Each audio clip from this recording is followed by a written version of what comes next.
అపోస్తలుడైన పౌలు గారి పిల్లరా ఈ 16వ అధ్యాయంలో ఆత్మీయ సంబంధమైన ఆ కుటుంబమును గురించి జ్ఞాపకం చేస్తూ వారందరి పేర్లు లిఖిస్తూ వారందరికీ వందనాలు కృతజ్ఞత చెల్లిస్తూ ఉంటాడు.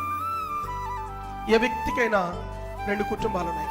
ఒకటి ఫిజికల్ ఫ్యామిలీ ఉంది, రెండవది ఆత్మీయ కుటుంబం ఉన్నది. ఏ కుటుంబం ఉంది? ఆత్మీయ కుటుంబం. మనందరం ఒకే కుటుంబం. వేరు వేరు ప్రాంతాల నుంచి వచ్చిన వారం కావచ్చు, వేరు వేరు విధంగా మాట్లాడే వారం కావచ్చు, వేరు వేరు విద్యను అభ్యసించిన వారం కావచ్చు, వేరు వేరు రకాలుగా ఉన్నవారం కావచ్చు. ఏది అయినప్పటికీ మనందరం ఎవరు? క్రీస్తులో ఒక్కరమే. ఒకే కుటుంబం. ఇది నా కుటుంబము. ఆత్మీయ తండ్రిగా ఇది నా ఫ్యామిలీ. It's my family.